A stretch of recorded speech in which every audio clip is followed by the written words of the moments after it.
In the United States, they call them dividend aristocrats. S&P 500 companies that have raised their dividend every single year for at least 25 consecutive years. The list gets a lot of coverage. There are ETFs built around it.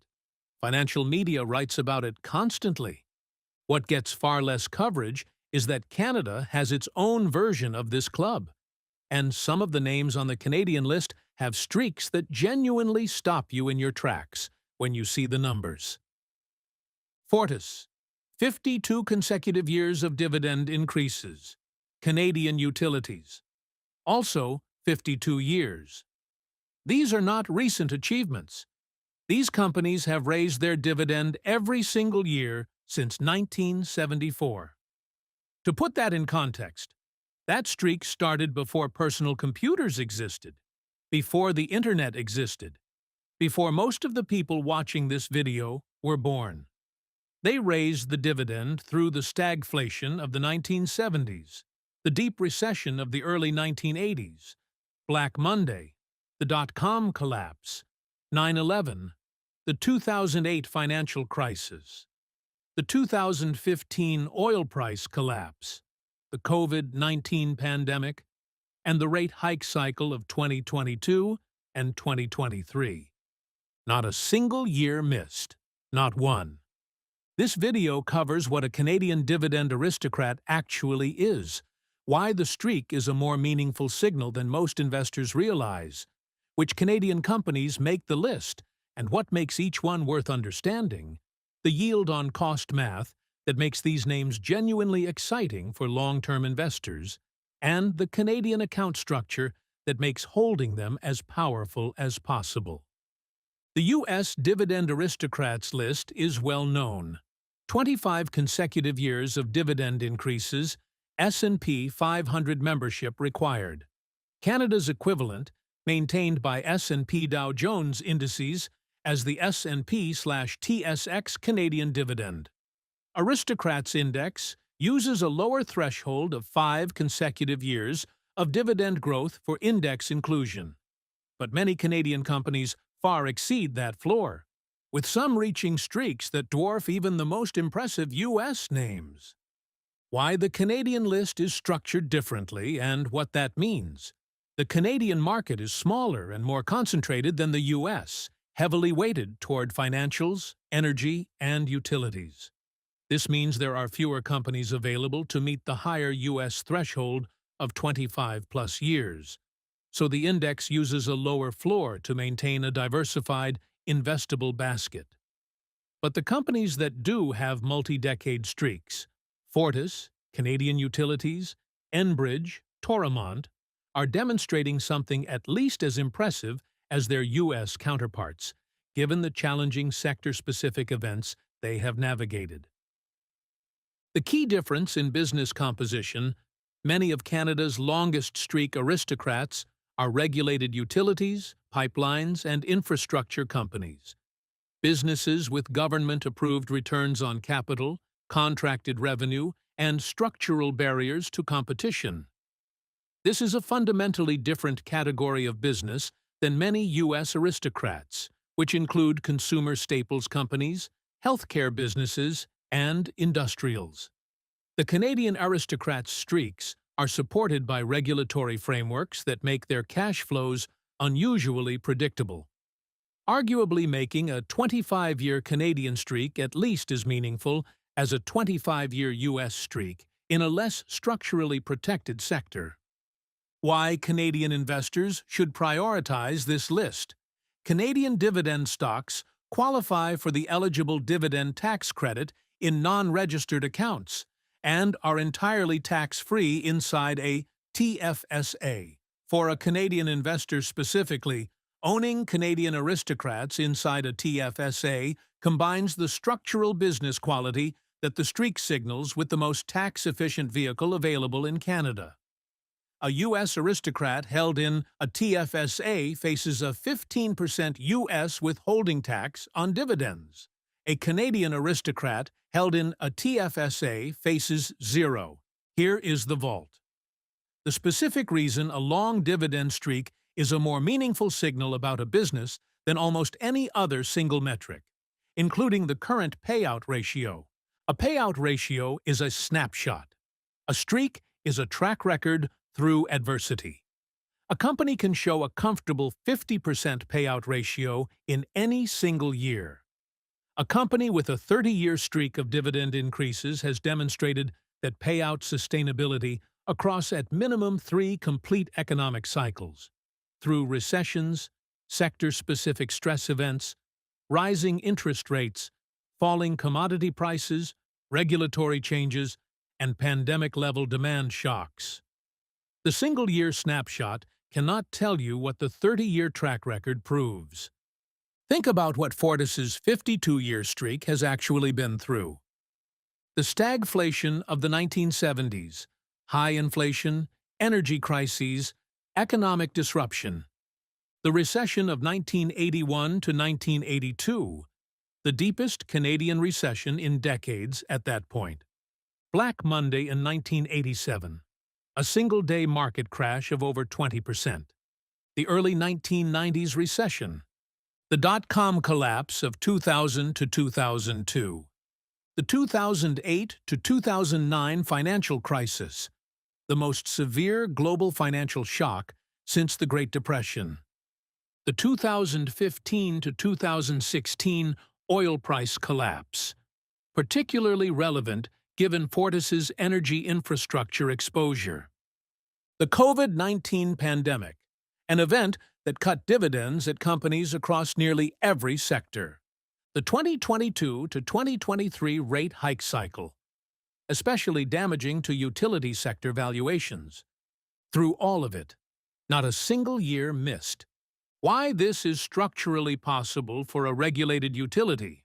Fortis earns a government-approved rate of return on its capital in each of its operating jurisdictions. The regulators approve rate increases that allow the company to recover capital costs and earn a defined margin. This means Fortis's earnings are unusually insulated from the broader economic cycle. Demand for electricity and natural gas does not disappear in a recession the way demand for discretionary goods does.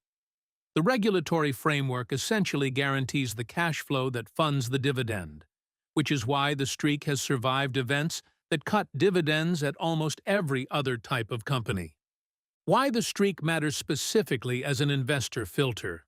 An investor using streak length as a primary filter is specifically selecting for businesses that have been stress-tested by reality across multiple decades. Not businesses that look good on paper in the current environment. This is the most honest form of dividend due diligence. Not, does this look sustainable today? But, has this been sustainable through everything that has happened in the past 3 decades? Here is the actual list of notable Canadian dividend aristocrats as of mid-2026, with the specific structural reason each streak exists. Fortis Inc., 52 years. A regulated multi-utility operating primarily in Canada and the U.S., with 10 operating jurisdictions each with its own regulatory relationship. Dividend growth guidance of 4% to 6% annually through 2030, explicitly stated. The regulatory model is the foundation. See Segment 2. Canadian Utilities, 52 years. A subsidiary of ATCO, operating regulated electricity and natural gas distribution networks, structurally similar to Fortis. Regulated infrastructure with government-approved returns. Less commonly known than Fortis, the identical streak length is worth noting for investors specifically seeking aristocrat exposure. Toromont Industries, approximately 33 years. Less well-known than Fortis or Enbridge, Toromont is a heavy equipment dealer and rental company, the largest Caterpillar dealer in the world by number of units. Its streak reflects the company's consistent profitability from equipment sales, rentals, and aftermarket services for mining, construction, and infrastructure. Industries that have remained active across economic cycles, despite volatility in specific end markets. Enbridge Inc. 31 years. North America's largest energy infrastructure company, operating an extensive pipeline network for oil, natural gas, and natural gas liquids.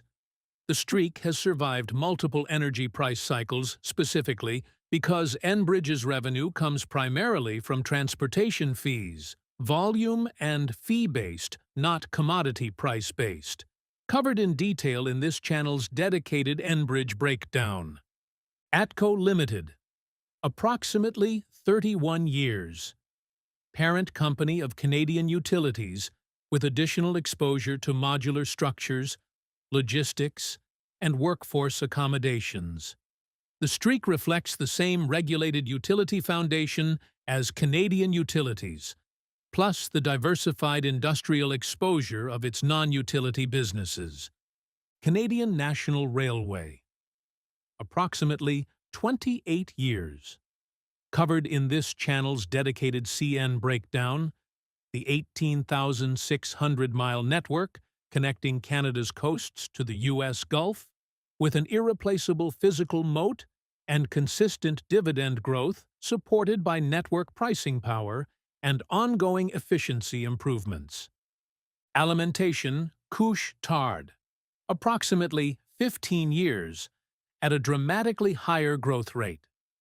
The shortest streak on this list, but the most aggressive dividend growth, approximately 23% to 26% annually over the past decade. Couche-Tard's streak is shorter, but the trajectory is steeper, making it the dividend grower among aristocrats rather than the income anchor. Royal Bank of Canada. Approximately 14 years of recent unbroken increases. Canada's largest bank has raised its dividend consistently through the post-2010 period, with a 14% year-over-year increase in the most recent announcement. The streak is shorter because RY cut its dividend during the 2008 to 2009 financial crisis and then began the current run, making it technically a shorter streak, but one built during a period of consistent balance sheet strengthening. Here is the number that gets more interesting the longer you hold a dividend aristocrat. Yield on cost. Yield on cost measures your current annual dividend income as a percentage of your original purchase price, not today's price. As a company raises its dividend every year, the income you receive on your original investment grows, even though the market's current yield calculation will always divide by the current higher price. A concrete Canadian example using Canadian Utilities. In 2015, CU traded around approximately $38 per share, paying approximately $1.25 annually, a starting yield of roughly 3.3%. By 2026, the dividend had grown to approximately $1.96 annually. An investor who paid $38 per share in 2015 is now receiving a yield on cost of approximately 5.2%, even though the current market yield on today's share price might be approximately 3.8% to 4%.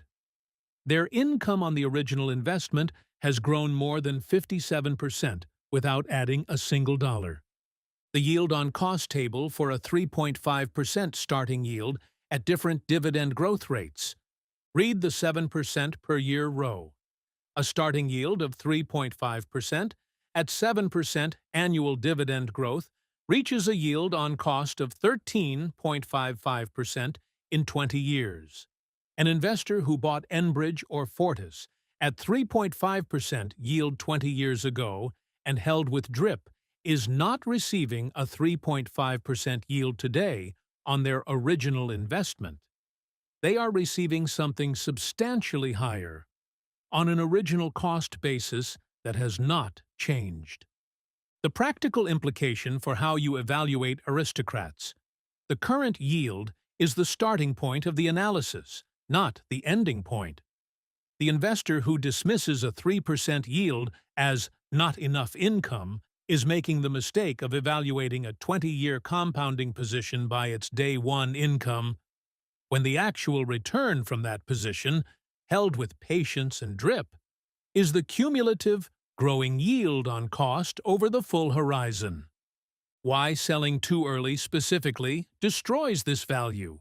The yield on cost benefit is accrued specifically by holding. An investor who buys a Dividend Aristocrat at 3.5%, watches it rise in price, and sells at a 25% gain, has captured the capital appreciation but has given up the yield on cost compounding that was beginning to become genuinely significant.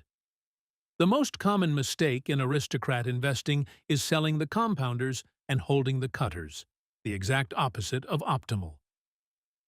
Account placement, TFSA first. Every Canadian aristocrat on this list is a Canadian incorporated corporation, meaning its dividends qualify as eligible dividends. Inside a TFSA, those dividends are entirely tax-free. Inside a non-registered account, they receive the eligible dividend tax credit, still more tax-efficient than interest income or non-eligible dividends, but not as powerful as the TFSA's zero-tax treatment.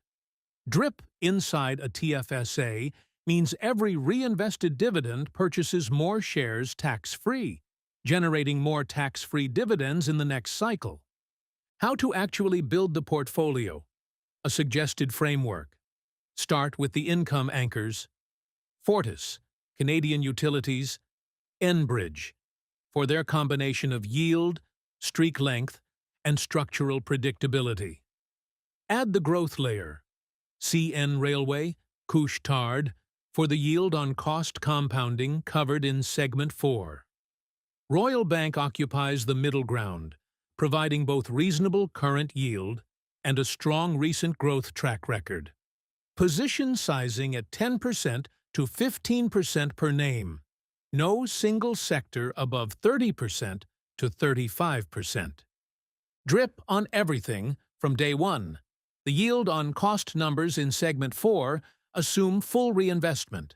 Without DRIP, the dividend arrives as cash, earns nothing, and misses its reinvestment cycle, directly reducing the yield on cost accumulation that makes these names most valuable over time. The patient investor's edge. The specific advantage of aristocrat investing is not sophistication. It is patience. The investor who buys quality names with long streaks, enables DRIP, holds through economic cycles, and does not sell the compounders specifically because they have risen in price is doing something most investors structurally cannot maintain. The temptation to rotate, to chase yield, or to sell winners is the friction that prevents most investors from capturing the yield on cost numbers this video has shown. The aristocrat strategy's edge is specifically in removing that friction through simplicity and patience. Let's come back to where we started. 52 consecutive years of dividend increases. Through every crisis, every recession, every rate cycle, every sector-specific shock Canada has seen since 1974. You now know what that streak actually proves. Not luck, not marketing, but a regulated business model specifically designed to generate predictable, growing cash flow through economic conditions that cut dividends at almost every other type of company. You know who makes the Canadian list, what structural advantage each name has, and why the streak is a better signal than any current year payout ratio. And you know the yield on cost math that makes long-term aristocrat holding genuinely compelling for investors patient enough to let it work. 3.5%, growing at 7% per year, becomes 13.55% yield on cost in 20 years, held tax-free inside a TFSA, with DRIP running from day one. The aristocrats are boring. They raise their dividend by 5% to 8% per year. They do it again the next year. And they have been doing it, in the case of the leaders on this list, for more than half a century. That is not a bad outcome for boring.